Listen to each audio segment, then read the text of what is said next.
with the exception of being grayer and a little older, a little bit more worn. I would imagine that if you could pick anyone in the last 6 or 7 years and break out my 4 days before our first game press conference, and I would imagine I'd say the exact same thing that I said every year.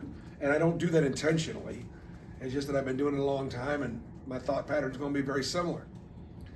We don't know what we don't know, and we're going to find out a lot about ourselves in the next week with the game on Sunday at Furman. Again, just want to thank the NCAA for another great rule change, just another really good idea, and that is allowing us to play other Division I opponents, and then allowing us to be able to have these games in front of the public and be able to do something with the proceeds. So we're going to go to Greenville, and I know that they're working on a really important park projects for their community. And then, of course, on Friday, the November 1st, we're going to have the Melton Scholars game, which is really significant for us to be able to raise money for first-generation college students and those Melton Scholars to help recruit and retain the best possible students we can at Auburn, and to help us with diversity. So it's a really good deal. Why Furman? Because Bob Ritchie is a great offensive coach. They're going to have pretty good talent.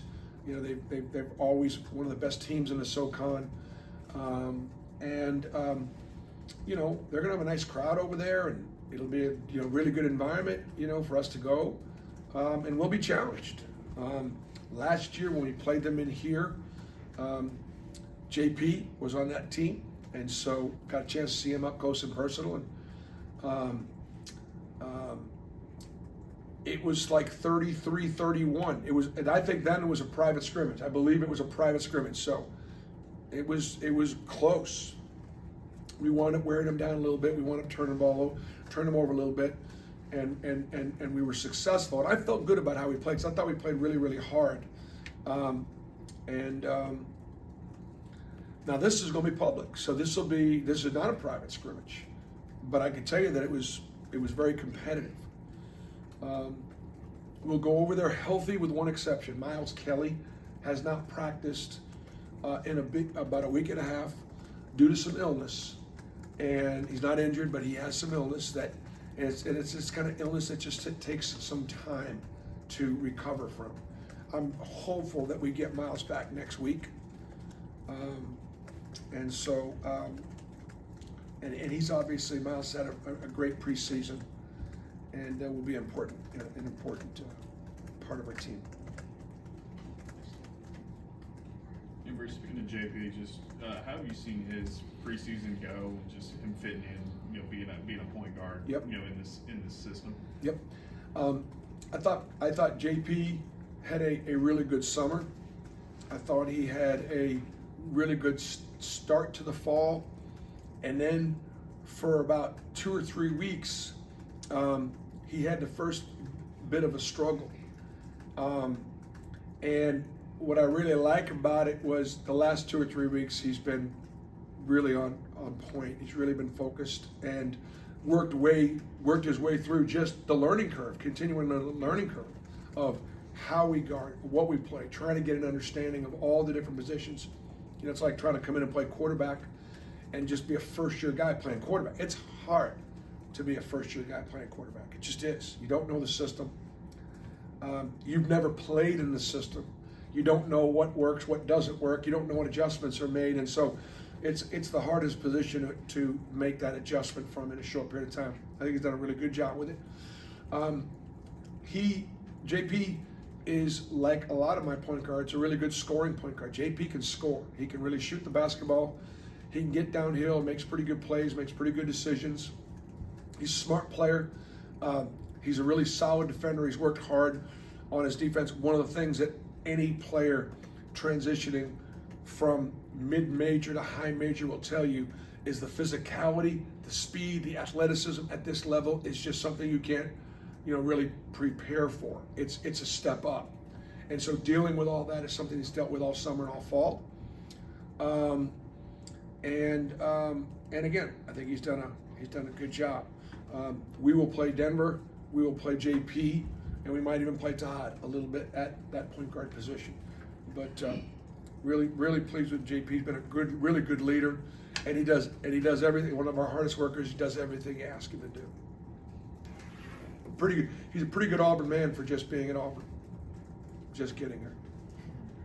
Bruce, you mentioned after tip-off that you had some concerns and you were looking forward to seeing this team against somebody else. What are maybe some of those specific things that you've been concerned about? What do you want to see in this game? I mean, whether or not we're going to be able to end possessions, with a rebound. I would say because we had a pretty good summer and a pretty good fall, it just seems like this has been it seems like the longest time we've had. I can remember before we played. We needed a game about 2 weeks ago, and I've talked to a number of coaches, and they've all sort of said the same thing.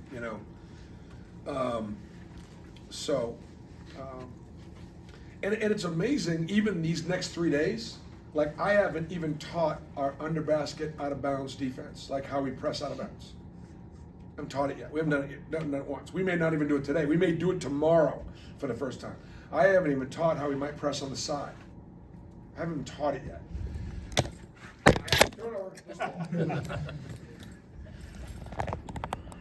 I haven't even taught how to attack a 3-2 zone, which I found out today they might play a little bit of. So I got to do a couple things to be prepared for that. There are just a lot of things that we haven't put in yet. Now, all that we put in, it's a lot to remember for a lot of new guys. And then when you got guys that are playing two positions, like for example, my freshmen, both Ja'Kai Howard and Todd Pettiford are going to play two positions. I don't like to do that, but there have been a number of reasons why I'm doing it. Partly because they're both really talented. So Todd's going to play 1 and 2. That is hard because the 2 and the 3 are the same position, but they're on different sides of the floor. Ja'Kai Howard's going to play 2 and 3. That's a lot. And so when you're out there thinking before you're out there playing, you don't typically play as well when you have to think first. And that's just something that all freshmen, will go through. Coach, speaking of the things that you put in, over the last season, we saw Janai add the three-pointer to his game. How does that affect what you put in, and will we continue to see him evolve there? Yep. Janai's going to continue to be an inside-out player, both offensively and defensively. And we will have Janai and Dylan on the floor at the same time for periods of time during the course of the game. And that would be new from last year. We did it when Jalen Williams got hurt. We did it at Georgia. And so that'll be different for us this year, where we're going to be a little bigger. But then if we do get bigger, are we going to be too slow, not quick enough, not fast enough to play the way we want to play? Bruce, you were talking about the exhibitions and how much you like the NCAA allowing these now. You guys have obviously played D1 teams, behind closed doors, but what's the benefit of playing, more Division I teams like in these exhibitions publicly, getting a couple of them to start the season compared to in years past where you may play like a D2 team or something like that, in front of everybody? Well, I mean, I would say that, like, one of the things I made sure the guys do is circle Vermont. Like right now, circle Vermont. That's the one that counts. Now these games matter too. We're gonna keep score, and we'll see how we do. And I'm not gonna be experimenting. I'm gonna be doing everything I can to win these games. But Vermont's the one that counts. So if we don't play very well against Furman or Florida Atlantic, I won't be happy, won't be pleased. We'll work on things. Or if we play really well in these first couple games, don't get too excited about it because these don't count. We gotta keep growing. We gotta get better. We gotta get ready for Vermont. Vermont's won their league like more than they've lost their league. Like they're gonna come in really, really good. And then of course Houston, and then Kent State. Don't get me going. All right, last question, Hope. Shaney, I guess what have you seen from him, and I guess, has he reacted any to the potential of Dylan and Janai playing together? Like, has that elevated him? Like, I need to get back out there a little bit? You know, I think both Cheney and Turtle would be like, well, I wasn't expecting necessarily for Janai to play a ton of 4, and I don't expect him to play a ton of 4, but he'll play some.